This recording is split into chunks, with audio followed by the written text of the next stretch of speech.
Ce quartier d'Albertville est traumatisé. Hier, peu avant 19h, 3 hommes armés et cagoulés font irruption dans la bijouterie de Philippe Collier. Dans la panique, l'un d'eux, armé d'un fusil dont le canon est scié, tire et atteint le propriétaire dans le dos.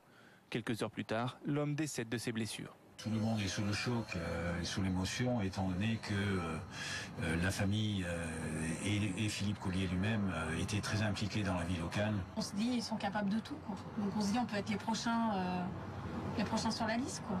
On est au travail, on prend un coup de fusil, et le lendemain toute une vie qui s'écroule, quoi. Toute une famille, c'est terrible, quoi. Une nouvelle attaque qui suscite la colère de la profession. Michel Vibert, dont la boutique se trouve juste en face de la bijouterie braquée, a du mal à contenir ses larmes. On reste sans voix, ce que je disais ce matin. On a surtout une pensée pour sa famille et ses enfants, sa femme, ses parents, pour la profession qui paye encore une fois durement l'exercice de sa profession.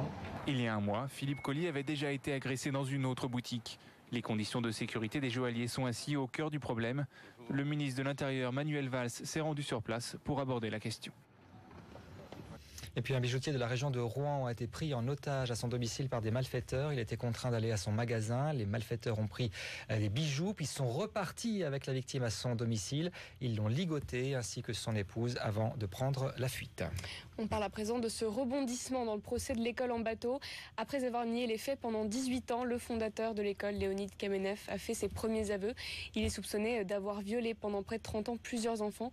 Et c'est un témoignage de l'une des victimes présumées qui a fait craquer l'ancien psychothérapeute. On écoute le jeune homme en question. J'ai vraiment tombé des nues quand il a reconnu les faits me concernant. Voilà, maintenant de là parler de sincérité venant de sa part. Je doute qu'aujourd'hui ces aveux soient